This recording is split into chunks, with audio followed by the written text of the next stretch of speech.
প্রত্যেকটি জনগণ তারা যাতে নির্ভয়ে নির্বিঘ্নে বিনা বাধায় ভোট কেন্দ্রে গিয়ে তাদের পছন্দসই প্রার্থীকে ভোট দিয়ে একটি গণতান্ত্রিক সরকার নির্বাচিত করতে পারে, সেই লক্ষ্যে আমরা কাজ করে যাব ইনশাআল্লাহ। চ্যালেঞ্জ বলতে আপনি যদি গণতান্ত্রিক উপায়ে নির্বাচনের চ্যালেঞ্জে যেগুলো একজন প্রার্থী বোঝে সেইভাবে যদি বলেন, অন্তত আমাদের আসন ঢাকা 6 থেকে আমি অত্যন্ত আশাবাদী এবং আমার সাথে ঢাকা 6-এর সমস্ত থানার নেতৃবৃন্দ, সিনিয়র নেতৃবৃন্দরা রয়েছেন।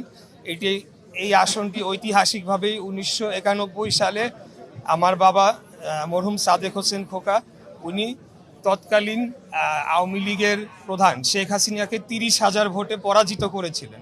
আচ্ছা, এটা হলো গিয়ে চ্যালেঞ্জের বিষয়। আর শঙ্কার বিষয় যেটি বলছেন সেটা সব সময়ই ছিল, সেটা শেষ দিন পর্যন্ত, শেষ সময় পর্যন্ত থাকবে। এই ধরনের যে শঙ্কাটির কথা বলা হচ্ছে, অবশ্যই এখন যারা পতিত স্বৈরাচার, যারা এই ইলেকটোরাল প্রসেস থেকে বাদ পড়ে যাবে এবং ভবিষ্যতে তাদের আদালতে সংগঠন হিসেবে, রাজনৈতিক দল হিসেবে বিচার করা হবে এবং সেই বিচারের ফলাফলও কি হবে সেটাও যখন মোটামুটি নিশ্চিত, তখন তারা তো চাইবেই যে দেশে নির্বাচন না হোক এবং দেশকে অস্থিতিশীল করে একটি ভিন্ন পন্থায় এখানে অন্য কোনো কিছু করা যায় কিনা সেই প্রচেষ্টা তো থাকবে। তারপরেও আমরা মনে করি যে বাংলাদেশের জনগণ যেহেতু স্বৈরাচারকে পতন ঘটানোর জন্য দলমত নির্বিশেষে ওই সময় ফ্যাসিবাদী বিরোধী সকল শক্তি মাঠে নেমেছিল, উদ্দেশ্যটা তো ছিল যে গণতন্ত্রটাকে পুনরুদ্ধার করে একটি ইনক্লুসিভ বাংলাদেশ করতে হবে। তো সেইটাতে আমি মনে করি যে অন্য যে কোনো ষড়যন্ত্র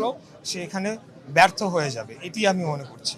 আর তরুণ ভোটারদের উদ্দেশ্যে আমি বলবো যে অবশ্যই তরুণরা 3টা নির্বাচন কিন্তু তারা ভোট দিতে পারেন নাই, অর্থাৎ পুরো নির্বাচন ব্যবস্থাটার সাথেই কিন্তু তাদের একটা পরিচিতি হয়ে ওঠে নাই।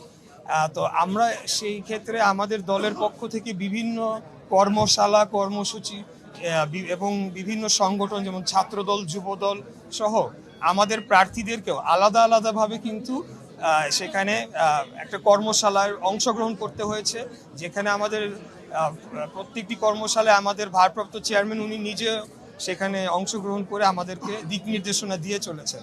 তো আমরা তরুণদের উদ্দেশ্যে এটাই বলবো যে আপনারা দয়া করে ভোট কেন্দ্রে যাবেন, কোনোভাবেই আপনারা ভোটটা মিস করবেন না। ভোটটা আপনারা যাকে দেন সেটা নিয়ে কোনো অসুবিধা নাই, কারণ আমরা চাই যে জনগণের আশা আকাঙ্ক্ষার প্রতিফলন ঘটুক, তাতে করে যারা ভালো প্রার্থী, যোগ্য প্রার্থী, তারা একদিকে নির্বাচিত হয়ে আসার সম্ভাবনা রয়েছে।